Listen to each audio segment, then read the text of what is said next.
Chasing that money, living for the thrill, aiming for the top, gotta make a kill. Street smart, no room for the weak. Cross us once, you'll feel the heat. Taking what we want, we don't ask for permission. Running with the wolves, a dangerous coalition. Living on the edge, no time for hesitation. Heal shit podcast, where the bad boys reign, never following the norm, always causing pain. What in this city, ain't nobody in the way. We're the kings of the night, here to stay.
Chasing that money, living for the thrill, aiming for the top, gotta make a kill. Street smart, no room for the weak. Cross us once, you'll feel the heat. Taking what we want, we don't ask for permission. Running with the wolves, a dangerous coalition. Living on the edge, no time for hesitation. Heal shit podcast, where the bad boys reign, never following the norm, always causing pain. What in this city, ain't nobody in the way. We're the kings of the night, here to stay.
Viewer discretion time.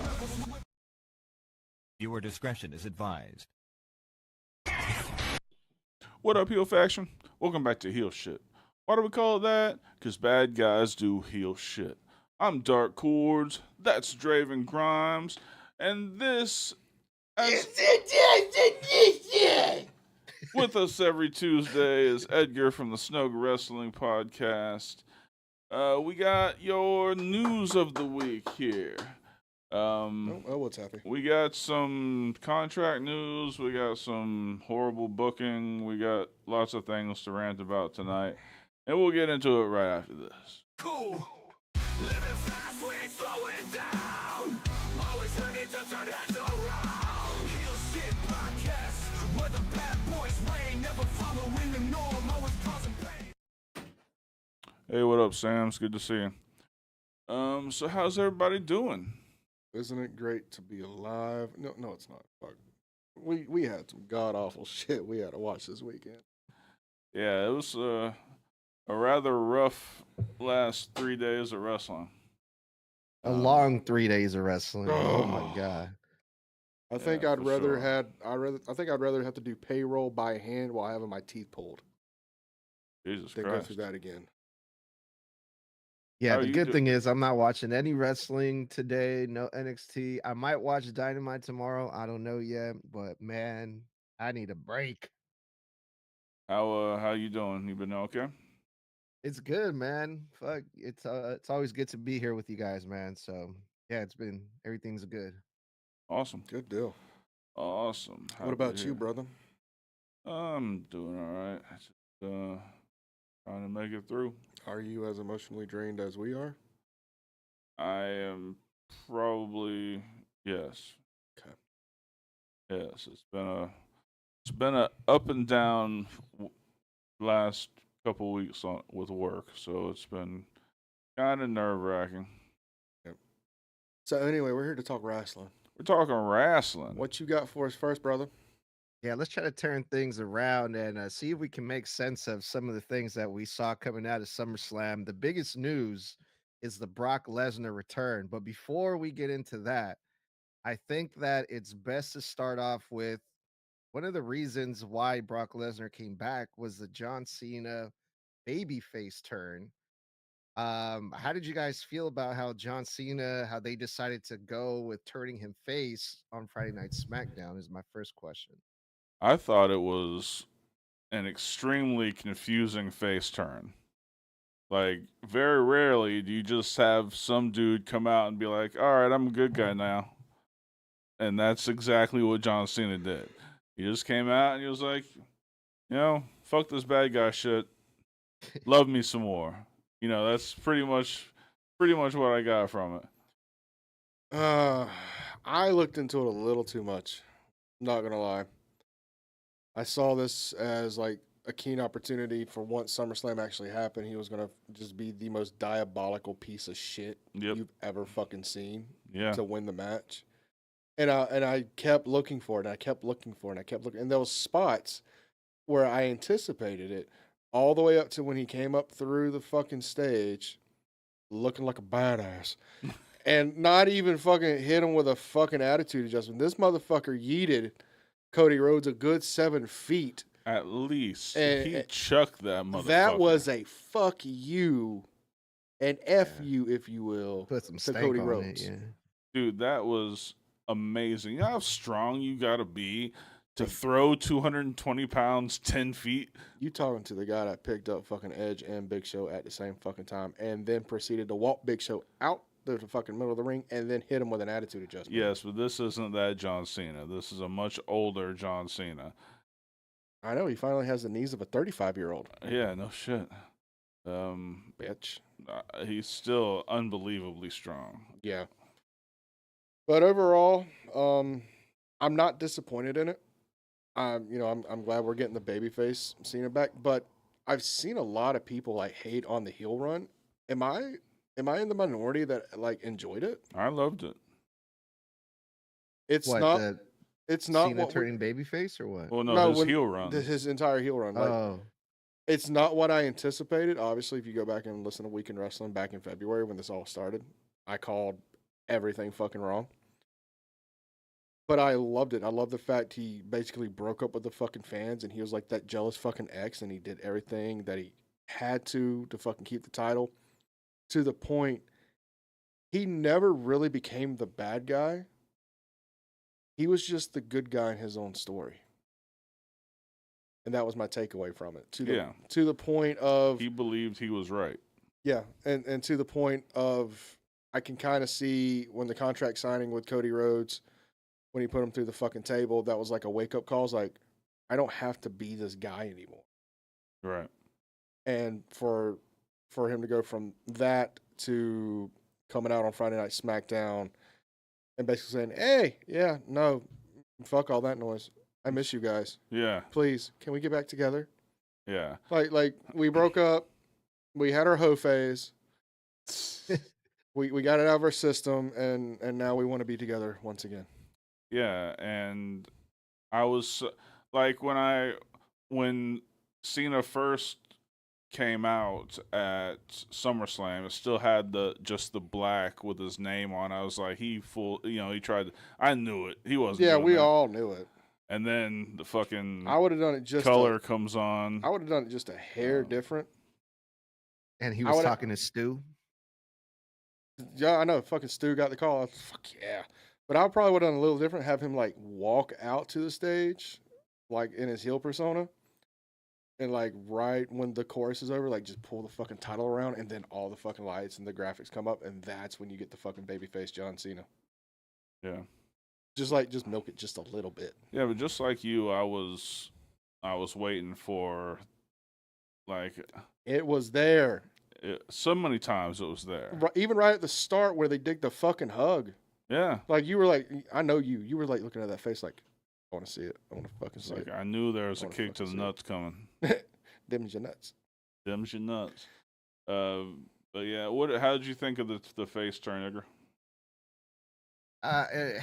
It was kind of out of nowhere, but I loved it.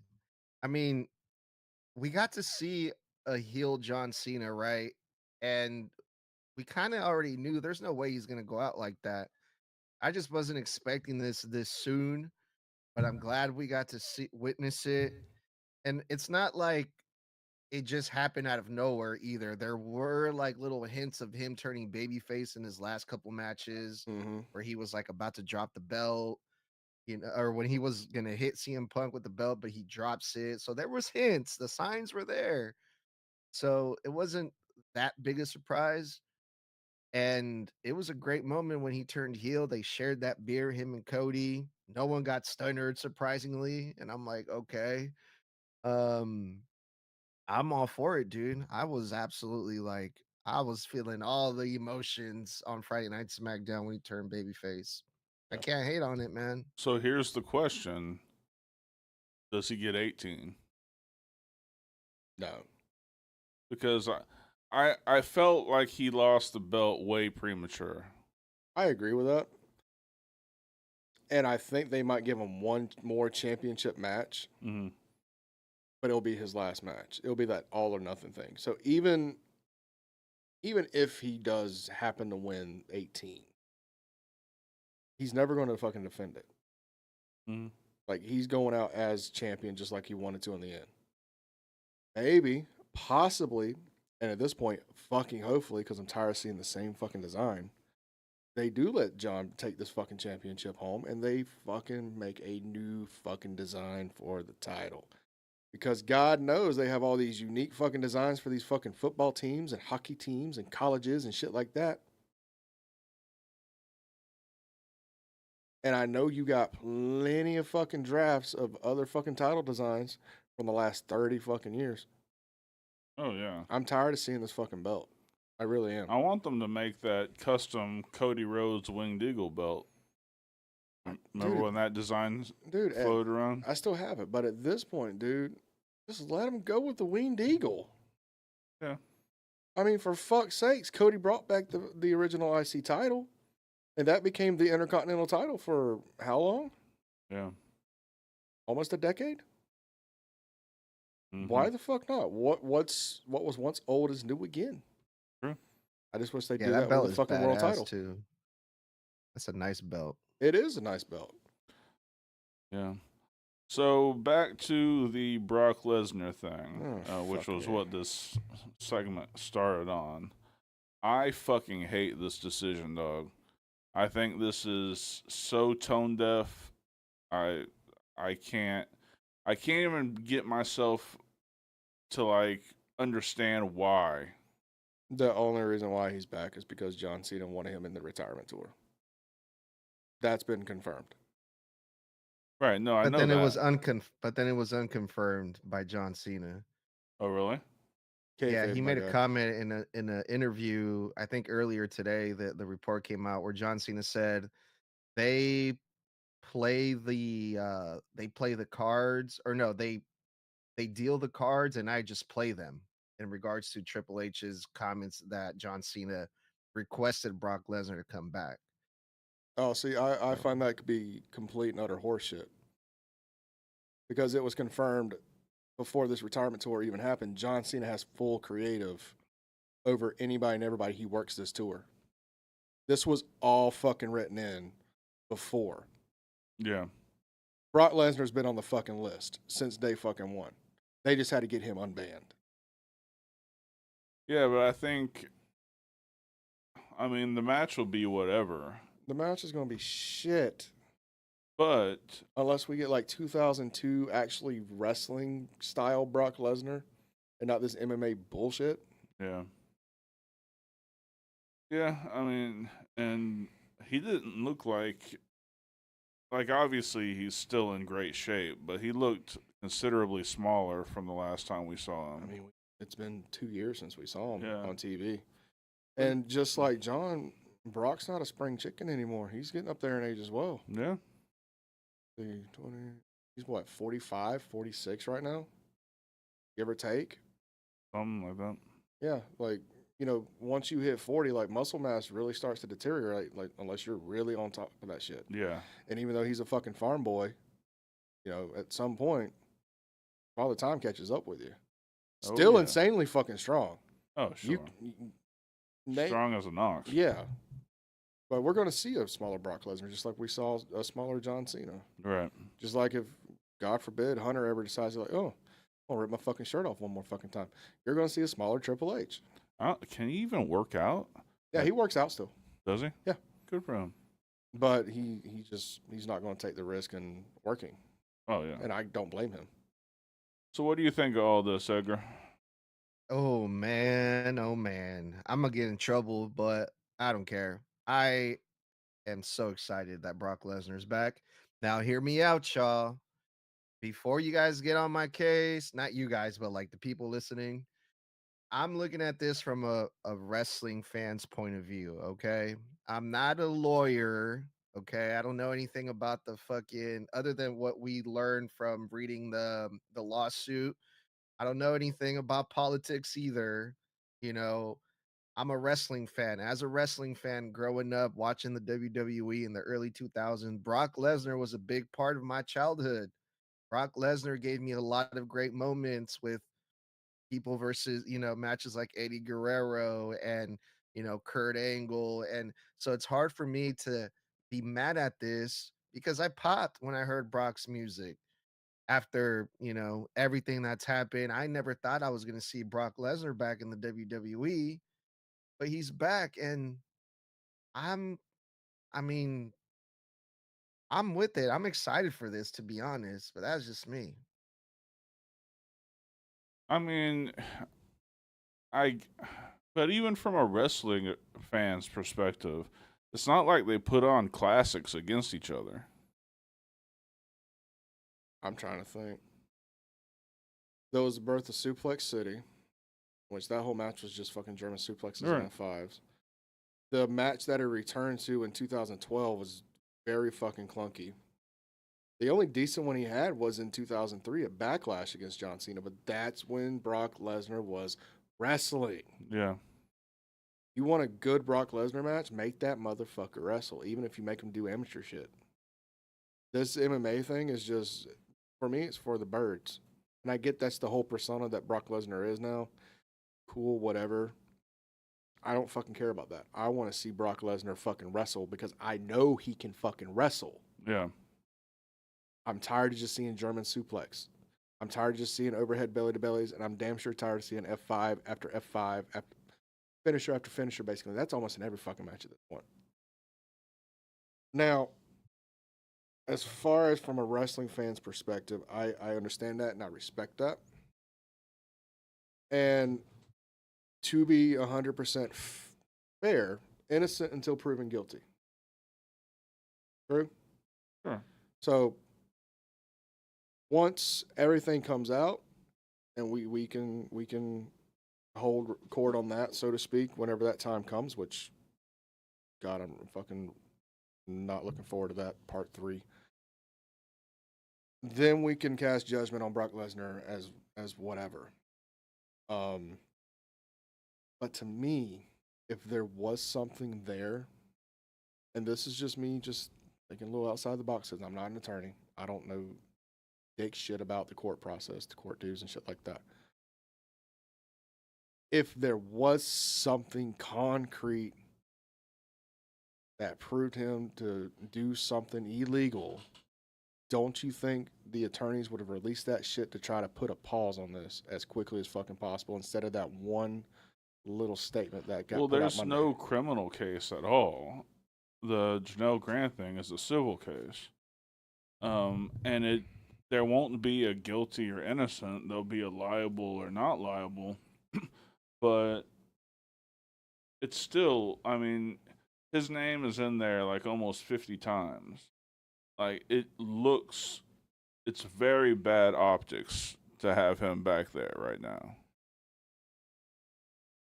He's in the lawsuit, but so I've been hearing a lot and reading a lot about this in SummerSlam, and I can't remember who, but someone said that he's named in the lawsuit. Brock Lesnar is named in the lawsuit, but he's not named like as a defendant in the lawsuit, which means if there is a case here, Brock Lesnar wouldn't get in trouble for it if I mean, like I said, I'm not a lawyer. I don't know how it No, works. yeah, he's not a defendant. He's not a named defendant, so he won't lose anything.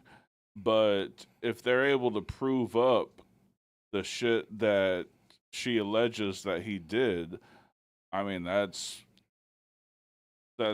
guilt without a conviction. I mean, that's like, if they can prove, which they'll probably have to, if they can prove If they can prove that Brock Lesnar asked for fucking feet pics with them being pissed on, then yeah. But if Brock Lesnar can prove otherwise, I mean, there were There's those text messages between him and Vince where he was like, you better not let me have her because you won't even fit after I'm done with her. oh please, I can take that 2 different ways. I I could- realize I could- that, I but could it take looks that. bad. I And get that, but at the same time, hell, even if our fucking private chats got put out, they can be convoluted and construed. I understand that, but what I'm saying is, it just looks terrible. If all the things that she alleges that he was involved with are proven to be true, he's not a named defendant, but god damn it, that's a whole lot of crazy shit. So, do you think that this was either done half cocked, or do you think that WWE put in enough fucking work to kind of get, I ain't saying a fucking alibi for Brock for not doing this, but cover bases in case the shit fucking goes south? I don't know. Like, what if it's as simple as Brock handed over all his fucking phone records and shit? And those phone records prove the opposite of what's in that I mean, lawsuit. I don't know anything beyond what the complaint was. Like, I'm not following the case with. Well, there's really not been anything new There's since not we been did going part on, 2. right? So, I mean, who knows? Who knows how seriously WWE takes the entire lawsuit? Like, they're still named defendants. So, Well, of course they are, because it was the company that was being ran at the fucking time of this shit happening. So I don't know. It depends on so much. It depends on, is the PR so bad that it outweighs the financial benefit? That's something they have to decide.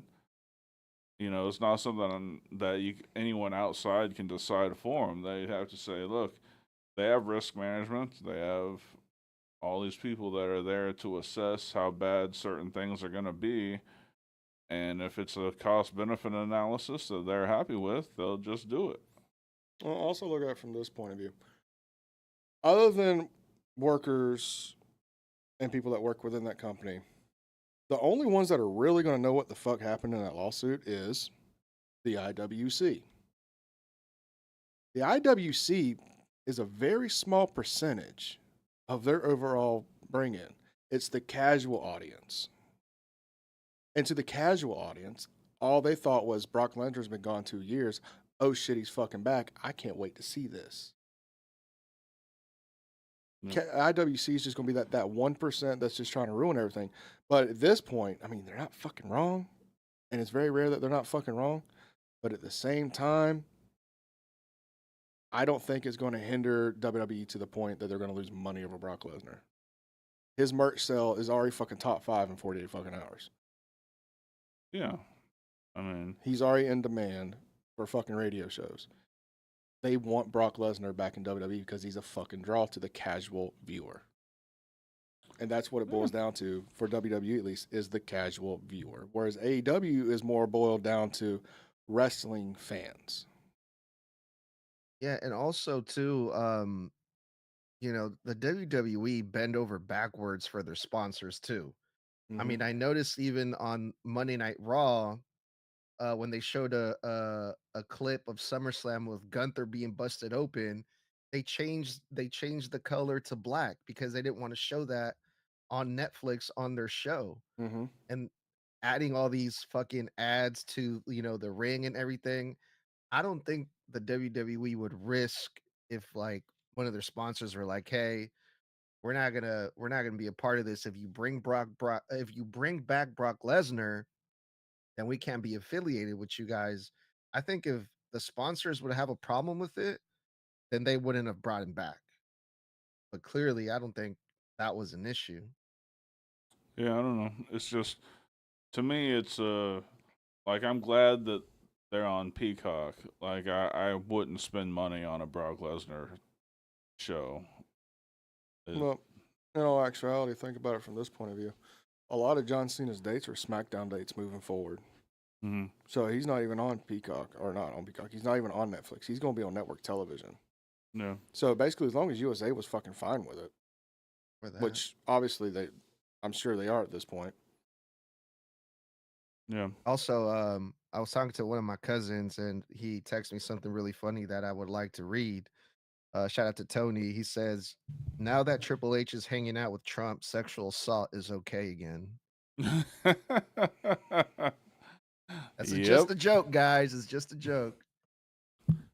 Don't get any argument from me. So, I think we've put that one to bed. Let's throw it to a commercial, and we'll be right back. What up, Heel Faction? Today's day and age, internet security is of paramount importance.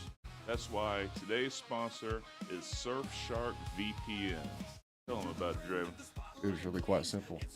VPNs are the way of the future. Keeps your stuff secure, safe, and out of hackers' hands. You want to go watch Netflix over in Japan? Flip that shit over. You want to go watch the capital P word, and you can't because you're in one of these states that got it banned? Flip that shit over to another country.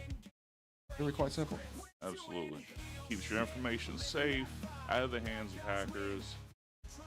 VPNs, as Draven said, are the future. If you use the link in the description, you can get Surfshark VPN for 88% off, plus 3 free months. Damn, that's quite a steal.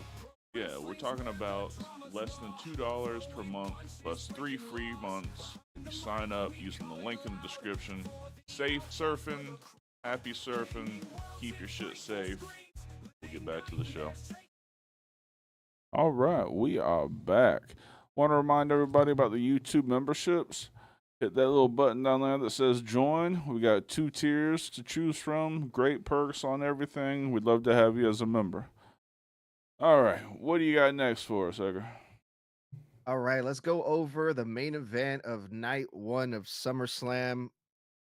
Fucking Seth Rollins, man, swerved us all.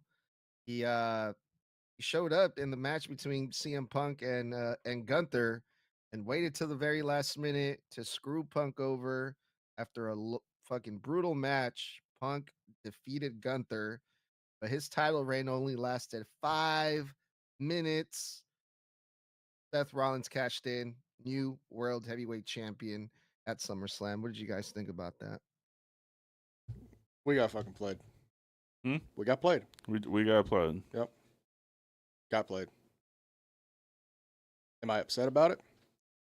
Yeah. Yeah, I'm up fucking set because Punk finally had his fucking moment and then Seth had to go fuck it up. But it's long-term storytelling.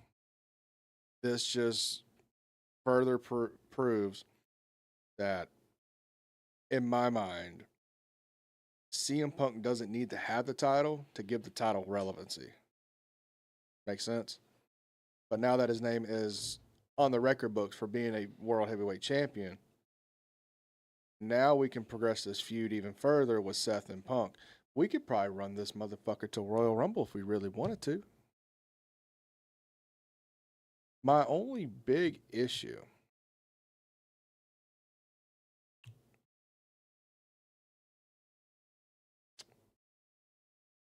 is why couldn't we at least give Punk the weekend with it? Yeah. Yeah. I don't know what the fuck that was. Dude, did your balls drop again? I think I sat on them. Holy shit. Do a little ploop. Woo. Just a little ploop on the nuts. Good God, that was fucking surprising. Yeah, I mean, why do that to Punk? Seriously. I don't know. And you know Punk had to be okay with it. Otherwise, he would have spoken and said something. Yeah. But it just... Unless there's going to be like an actual fucking title reign down the road for Punk, this made zero sense. Even more so with the whole Roman Reigns thing. Like now he's the little redheaded stepchild in this whole situation. Because they were really pushing the Punk Seth thing on Monday Night Raw after the main event. And then, you know, we could have just left it at fucking that, but Roman just comes the fuck out. Randomly? Like, we didn't need that. The booking here is very confusing for me. But going back to the actual match itself at SummerSlam, this is one of the best matches Punk's had since his fucking comeback. I think so too. Good match. And you want to know why? Why? Because it was a pro wrestler against a pro wrestler. They weren't doing fucking acrobatic bullshit. They were in there beating the shit out of each other as pro wrestlers fucking do. Yeah. That's Punk's best style now. Yeah, it was. I gotta agree that it was a really great match. Great match. I'm glad Punk won. Like I said, I just felt like he should have had Like if you want a the few days. Yeah, if you want the cash in, go do it on fucking Monday Night Raw. Yeah. Have him fucking defend the title against person fucking A. Win the fucking title, then have Seth come out and do that whole fucking thing. I get it for the pop factor for a major pay-per-view and Seth doing that. I get it, but at the same time, it kind of buried the moment for Punk. Yeah. And as a CM Punk fan, Right. it aggravated me. Yeah. What'd you think about it, Edgar? I loved it, man. The only thing that doesn't make sense to me is that Seth Rollins, in order to pull this off, technically let himself get beat by LA Knight at Saturday night's main event. Mm-hmm. And I know it set up a match for Monday Night Raw that we saw last night, but I'm just like, you let yourself get beat, the world heavyweight champion, to LA Knight. That part to me seemed the thing that kind of doesn't make sense to me out of all of this. But everything else, man, I thought it was well done. Was I the only one that thought about that at all? Like, what the fuck? Like, that kind of doesn't make sense. Or Yeah, in order to make this work, he had to give himself a loss. Mm-hmm. Yeah. I guess, yeah. It At just the end kind of of the day, defeats the whole we purpose. all got fooled. Yeah. We all got fucking fooled. And even going back, ago, 2 weeks ago on WIW, that conversation kind of came up between the three of us, and I still said it was fucking real. It wasn't bullshit. But even if it is, it wouldn't surprise me at this point Sure. because of how WWE in the last year or so have been doing angles. I mean, they did the shit with Cody and Kevin where they relied on the fans to fucking post it. Yep. And now you're doing shit like this, faking legitimate injuries. It almost feels like Memphis. Modern day Memphis wrestling. Shit. Yeah, I'm not mad about it. Yeah. But well, never mind. I am fucking mad about it. Well, I'm mad about the Punk thing. Yes. But the only Yeah. problem that I really had about it was Becky's cocky ass saying, "Well, some of my posts misleading." Like, bitch, I've never seen one of your posts. No, it wasn't misleading. Again, that goes to the casual fan that has her on Twitter or has her on TikTok. Fuck. Yeah, some people were saying like, oh, CM Punk getting cashed in on is giving me like Jeff Hardy vibes, and this is revenge for Jeff Hardy. And I was like, I Oh, I thought saw about that Drew too. McIntyre. I saw that shit too. You're right. Fucking, what Yeah, was it? Matt Hardy fucking posted that? Yeah. And Yeah. I was like, I completely forgot about that. The first person I thought of was Drew McIntyre. Oh, But, man. Drew McIntyre. McIntyre. But yeah, I was kind of upset. I was really excited for Punk to see a CM Punk title reign, but you guys mentioned the terrible booking. When you guys mentioned the terrible booking, were you guys talking about how the fact that now that Seth Rollins is a champion, you got LA Knight coming after him, you got Roman coming after him, you got who else was in there last night? Seth, Punk, Roman, Bronson, Braun. LA Knight. Yeah. Also, Sami Zayn is still talking about becoming world heavyweight champion. You know, So, I do whole want to bunch touch of on that in people. just a minute about Sami Zayn, but let's finish up the CM Punk Gunther thing before we touch on that. Any final thoughts on this? Other than the fact, definitely Punk's match of the year. Oh yeah, I'd Definitely. even say Gunther's best match this year too. maybe so. Possible. Other than that, I don't have many thoughts. Edgar, Nope. Good. good deal. So before we get into the next topic, I like I said, I wanted to talk about Sami Zayn for just a minute Okay. because it kind of bleeds into one of our subjects tonight, and I guess we can let this be the follow into it. You watched Raw last night, obviously. You watched Raw last night. Mhm. I hope so. That interview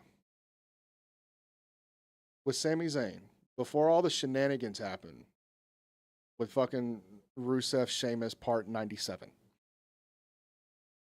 Did something seem off? Like he was very disinterested in all of this now?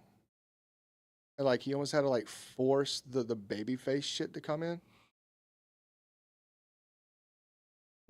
Like you mean like he's turning heel-ish kind Not, of? well, not necessarily that, but I don't know. There's something different in his body language, and I know with Sammy, a lot of his selling and a lot of his facials come from his body language.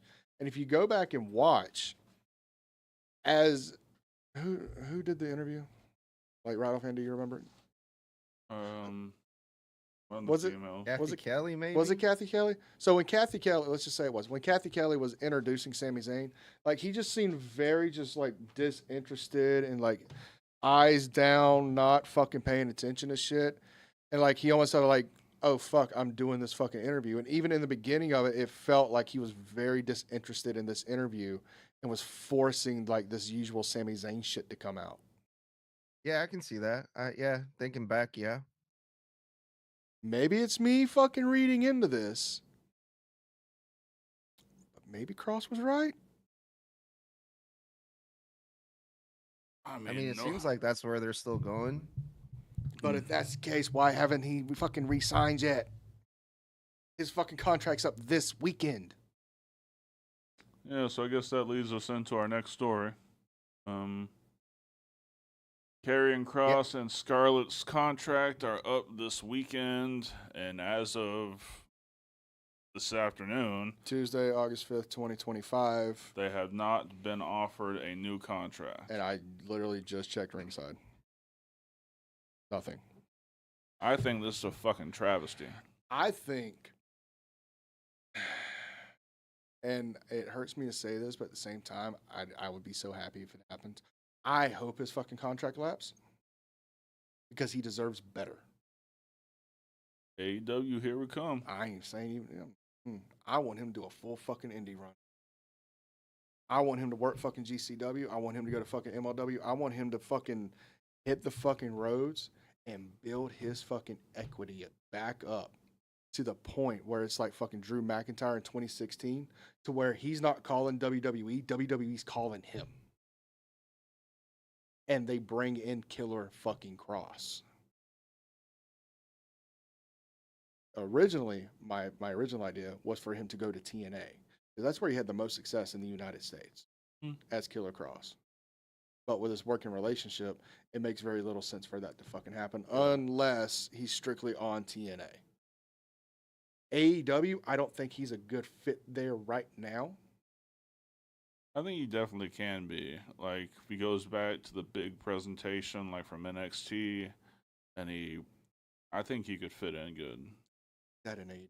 I need a more down-to-earth Killer fucking Kross. I need that Killer Kross that we had in fucking GCW Bloodsport back at WrestleMania weekend. No lights, no fucking gimmick. Go out there and beat the fuck out of somebody. That's Killer Kross. That's what I need. I don't need the over-dramatic fucking entrance and shit of Karrion fucking Kross.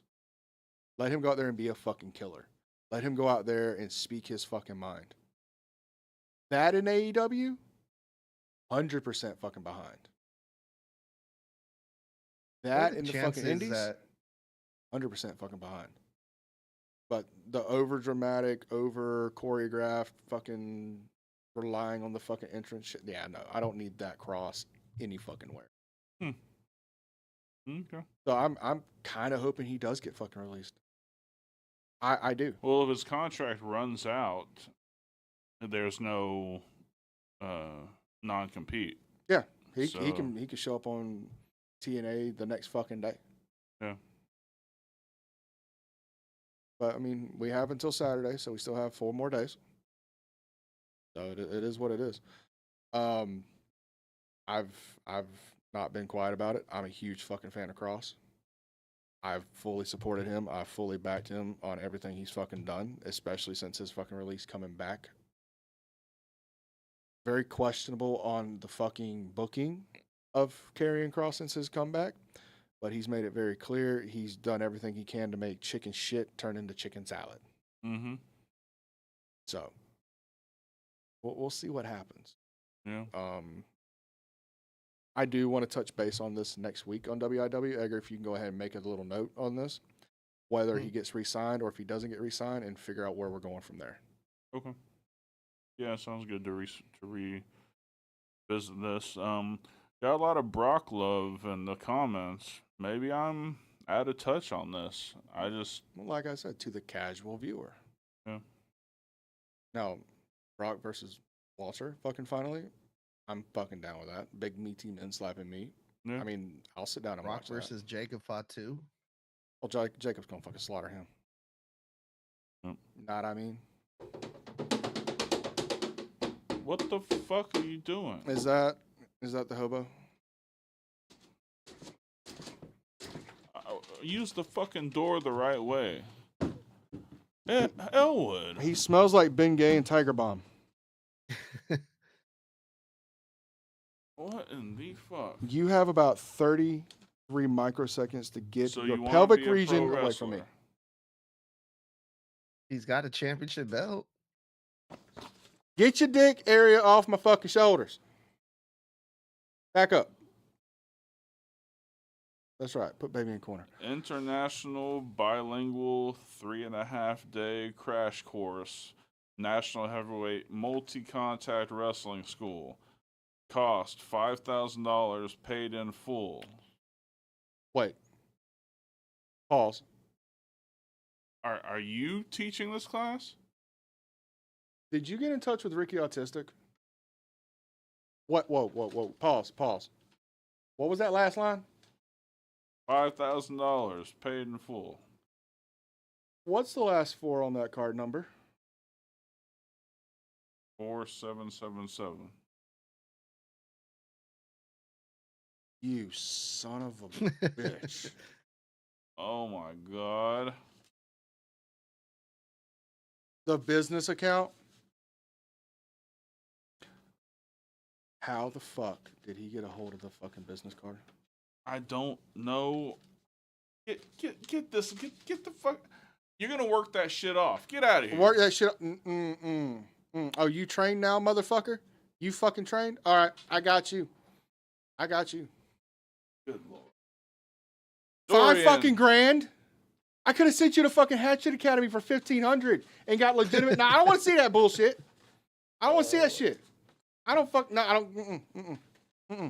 Jeez. If you actually want to be a fucking wrestler, I could have sent you somewhere and got you 12 weeks.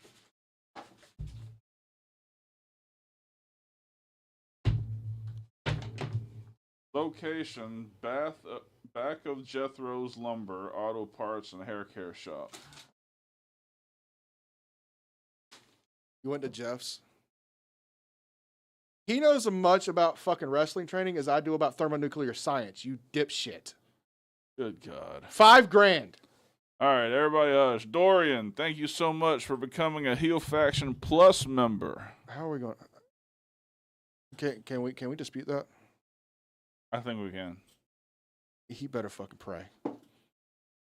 Pray to whatever fucking god you fucking pray to, Elwood, you fucking dipshit. Good God. Dude, that's our fucking car payments. All right, well. That's my fucking rent. Do you have anything else on Karrion Kross, Edgar? Or... No, I think you guys covered it all. All right, well, we're going to throw it to a commercial. We'll be right back. I need a fucking drink. Let me introduce you to our new sponsor, Smackin' Sunflower Seeds. Check this out. They sent us this huge box of samples with all these amazing flavors. From traditional flavors like the OG and ranch, unique flavors like cinnamon churro, and my favorite, backyard barbecue. Absolutely, man. Let's not forget the garlic parmesan, the cracked black pepper, and my personal favorite, the maple brown sugar. It is grade A, phenomenal, my guy. So me, Draven, and Miner all sat down, went through all these flavors. Of course, we each had our favorite, but one thing we agreed on, this is an amazing brand. If you're a sunflower seed eater, you definitely need to check this out.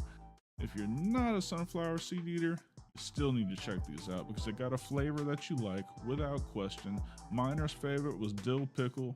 I like the barbecue. Use the link in the description and enjoy. All right, we are back. Draven, put the bottle down. We got a show to do. $5,000 fucking dollars, my guy. Albert, thank you so much for the donation. God damn it. I know we make good fucking money, but that's still 5 fucking G.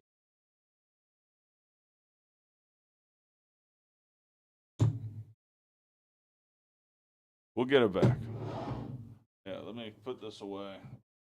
Guys, look at it as an investment. Oh, fuck you.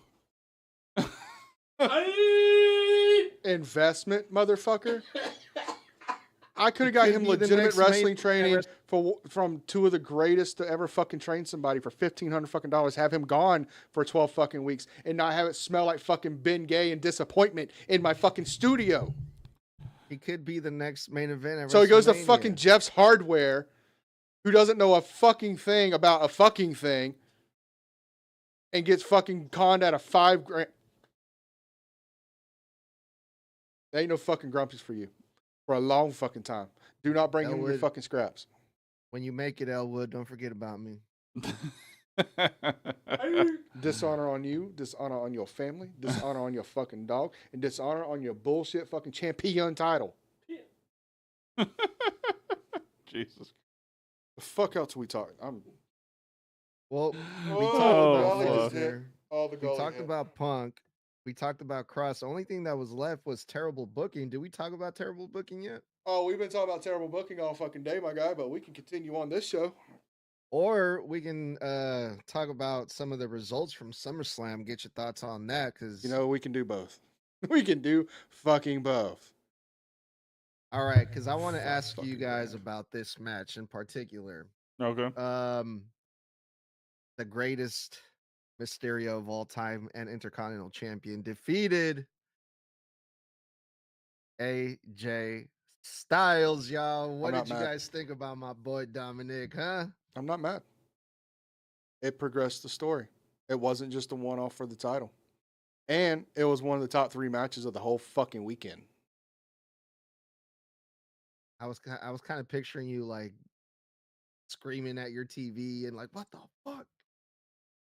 You beat AJ. No, I was actually okay with this finish because this just means we're moving it further into the direction of AJ finally winning it. It's actually going to be a full-on feud. I'm good with it. Yeah. As a one-off, it's bullshit. But The story continues. story continues. Now, contrast that with what kind of celebration you did when Logan Paul pinned the fat, out of shape, never wrestled before, unathletic Jelly Roll. I told y'all. I'm look 2-0 just with those 2 matches right there. I was like, there ain't no way the greatest pro wrestler of all time is gonna lose to fucking Jelly Roll. All right, ain't no way. To be fair, that was not the planned finish. Um, they changed it like right before bell time. Jelly Roll was supposed to pin Logan Paul, and for some reason they made that complete 180 switch right before bell. The only thing I can think of is Jelly Roll's going to come back at one of the big 4 and want a fucking rematch, 1-on-1. Well, they And were maybe saying that's that the they want to fucking keep. case. Maybe SummerSlam was the pay-per-view of building feuds. Maybe. But I don't need that feud. I just need the one-off and be done. How did you guys feel about Jelly Roll's performance after the match?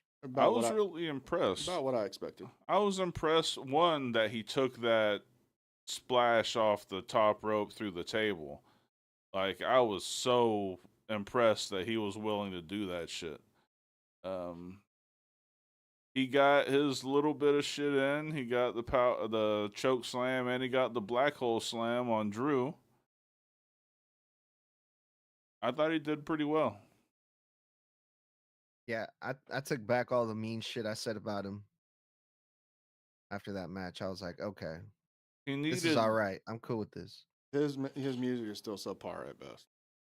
He needed to have some kind of better gear. Like, he came out with sweatpants and a workman's shirt.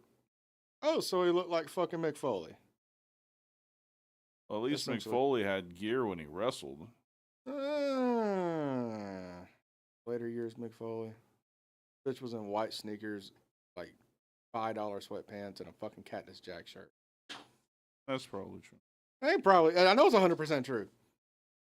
I mean, they tried to do the Mick Foley during that match where they were trying to carry him out, and he did the, I'm Yeah. gonna come back and. What the? I'm done. I'm fucking done with it. Elwood says Jelly Roll is his hero. That explains the massive girth under that hoodie.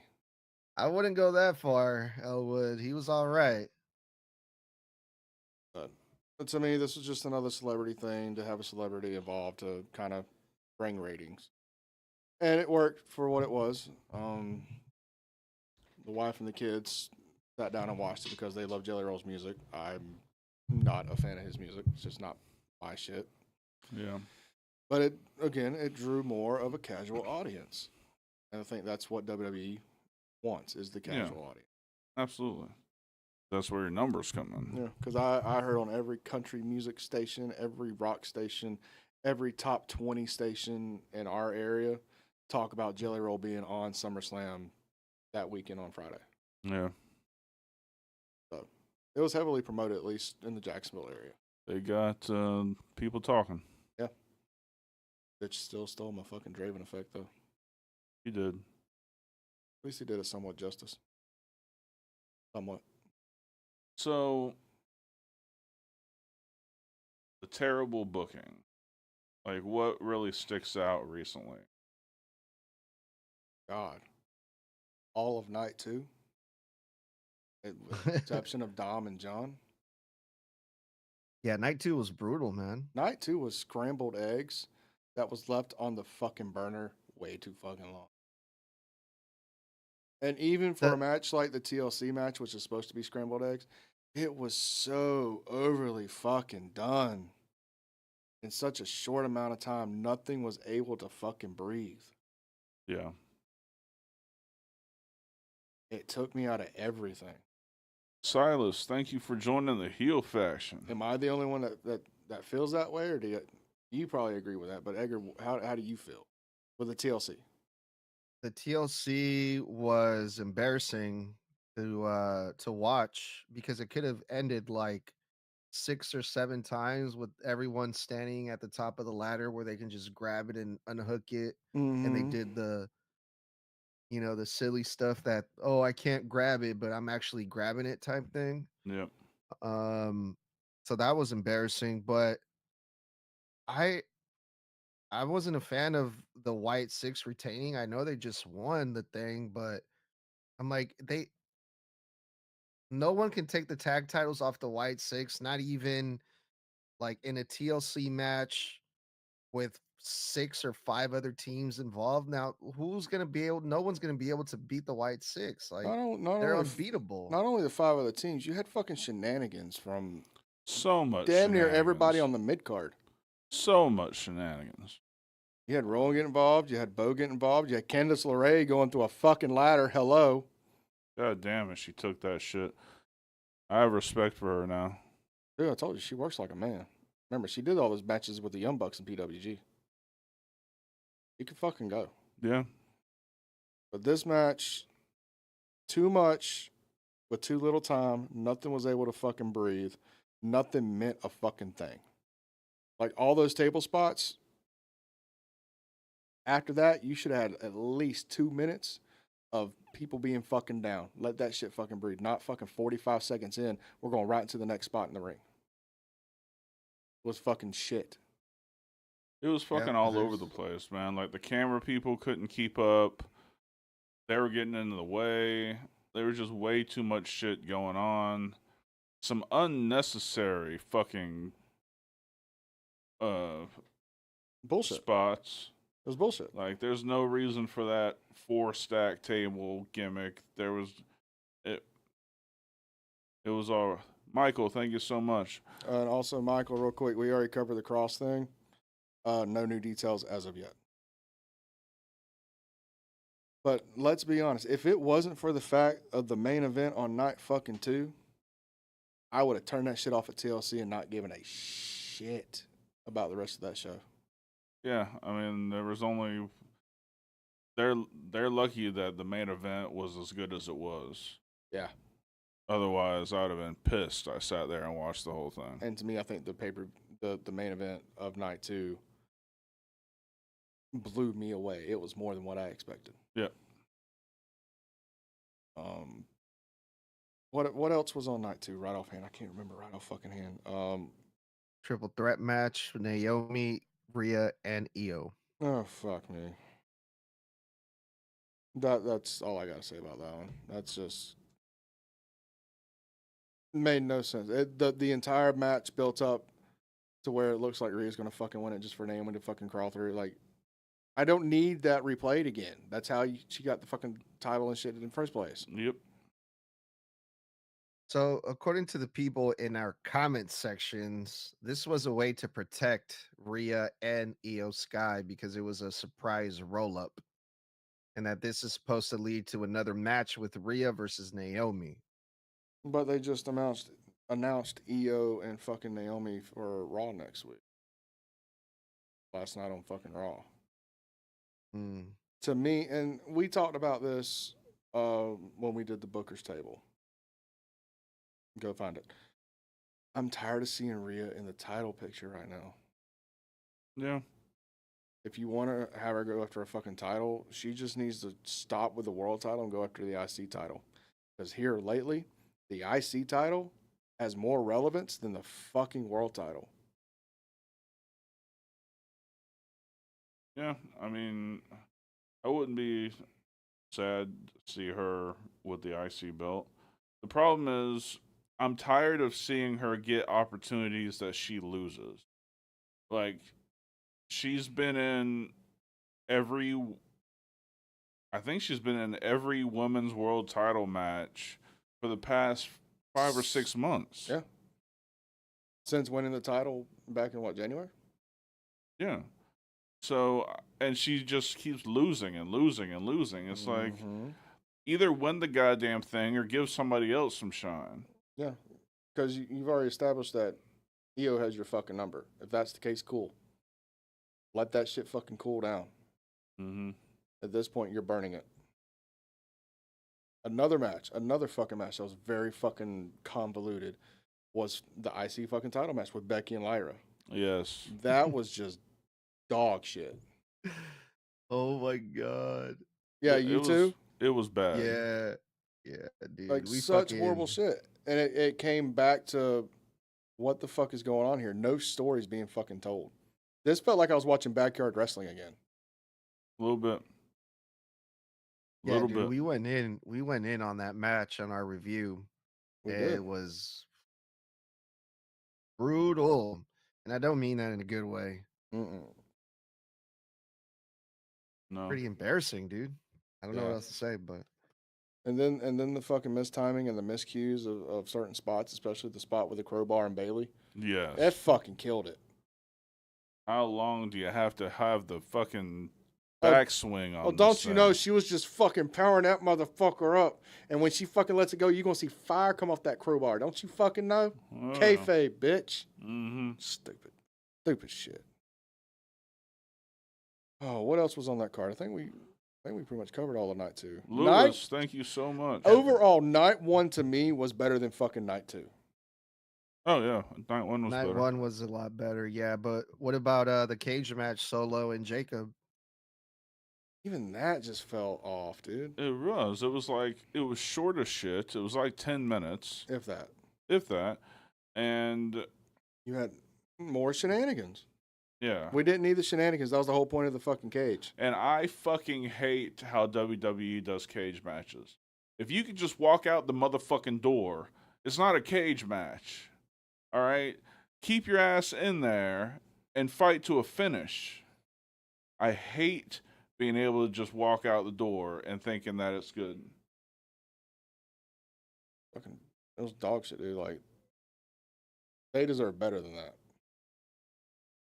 That match deserved at least 15. And I don't know why time got fucking cut. Because out of every match on that fucking card, that should have been the one match that did not get fucking cut. Yep. I think that's about it for the night 2 card. Yeah. Oh, honestly, I mean, all of night 1 just flowed better as a fucking wrestling show. Agreed. I'm not mad at night 1. Night Agreed. 2. Okay, Night so 2 felt like I was watching here's AEW. here's 2023 AEW. Let's put it down to a year. But here's my thing. And this series of shows fucking proved it. And correct me if I'm fucking wrong. This shit right here is the reason why we don't need 2 night pay-per-views. I understand for Royal Rumble and WrestleMania. Because we got a women's Royal Rumble now and they need their own fucking spotlight. Cool, whatever. You got the men's Royal Rumble, cool, whatever. WrestleMania is supposed to be like the big show for all the boys and let everybody get a fucking pay. Awesome. I can get with 2 fucking nights on that if it's fucking booked right. But there was no fucking reason for us to have a 2-night SummerSlam when legitimately 2 matches from fucking night 2 and pretty much all of fucking night 1 could have been put together for a massive 5-hour fucking show. Start the fucking show with a title match, end the fucking show with a title match, and we would have all been copacetic on fucking Sunday. Yeah. And now they're talking about making Money in the Bank a fucking 2-night show. Huh? Yeah, start next Yeah, year. They wanna want to add make Money in the more. Bank a fucking 2-night show. They want to do Yeah. Survivor Series as a 2-night fucking show next year. It's Since too SummerSlam fucking much. was such a success, they want to do more 2 nights. Financially, for other yes, it was a PLEs. success. Financially. But fucking ratings wise, that was the worst SummerSlam I've seen in the last 10 fucking years. It was rough. It This was shit right definitely here is rough. why we only need 1-night pay-per-views, with the exception, like I said, of Royal Rumble, because typically we only That get. one hasn't even been 2 nights yet. But still, think about it. Royal Rumble is usually 3 matches and the Rumble. Yep. So you do an all men's edition of a fucking Royal Rumble, and you do an all women's edition of the fucking Royal Rumble. Get the ladies Saturday, get the men Sunday, get your 2 or 3 matches in your fucking Royal Rumble. That makes sense. WrestleMania, like I said, I was iffy at first with 2-night pay-per-views. WrestleMania makes sense because, like I said, all the boys get an opportunity to work that show, and it gives twice as many competitors a chance to main event WrestleMania. But still, in my mind, the only main event is closing the actual fucking weekend out. But I can still see, closing the Saturday night show. That's neither here nor there. But this is dog water. One of the ones that if they're really going to do 2-night events is probably going to be Crown Jewel. They can go. They will fucking pay up the wazoo to get 2 nights of Crown Jewel out there. I'm willing to bet that. Well, hell, they're already getting fucking Royal Rumble next year, correct? Are they? Unless I read wrong. Isn't Saudi I getting think Royal you're Rumble? right. I think I read something about that, but I God can't damn it. remember off the top of my head. God damn. Yeah. Well, I'm fucking tired. Ready to end this? Give us the pleasantries, sir. Buy our shit. Good enough. No, ladies and gentlemen, do not forget this Thursday is. Fantasy Wars. He's fucking tired. I can't blame him. I didn't get dairy treats. Whole shenanigans today, where we will be covering what if CM Punk did not walk out in early 2015. We're going to have a discussion to fantasy book up all of 2015, probably going into 2016 WrestleMania season. It's going to be fucking great. I'm going to fucking cook. T-shirt coming soon. And of course, we have the original HSP every Sunday at 12 noon Eastern, 11 Central. Johnny motherfucking Hughes. Billy Sharp, get with fucking Johnny Hughes on the time. Where we cover a plethora of fucking subjects to be determined at this time because, god damn it, we're tired. True. And of course, every Tuesday night, you have Weekend Wrestling with Dark Horse, Draven Grimes, and Edgar from the Eye Slob on his knob. The Snug Wrestling Podcast. Edgar, please plug your shit.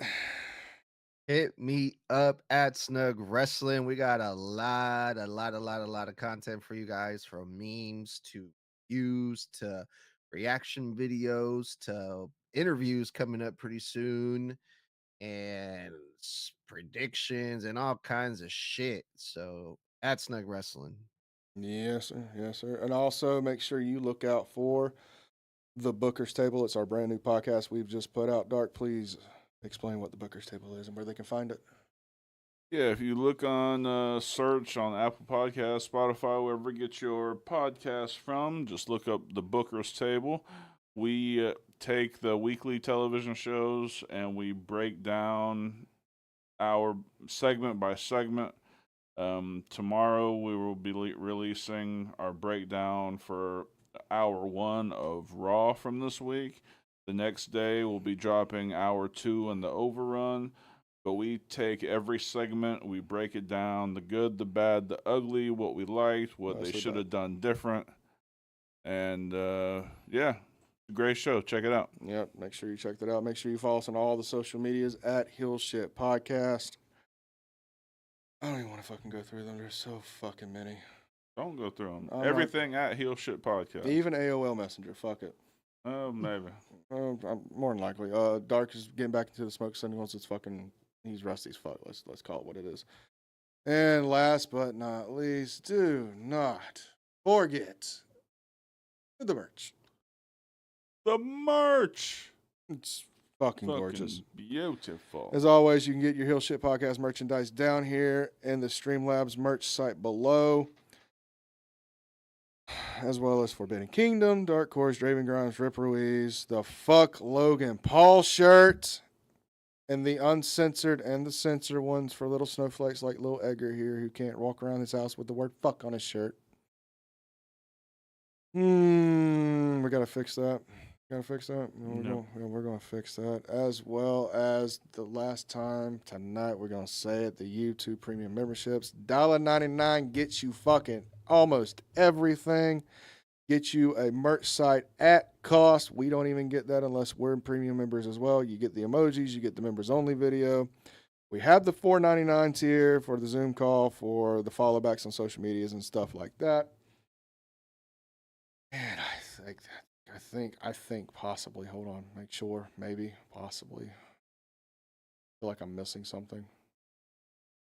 Fuck it, I don't care if we're missing something, I'm done. All right. Well, hope you guys enjoyed it as much as we did. For Draven Grimes and Edgar from the Snug Wrestling Podcast, I'm Dark Cordz. This has been Heel Shit. Why do we call it that? Because bad guys do heel shit. Peace. K-pop sucks. Shit podcast, where the bad boys reign, never fall.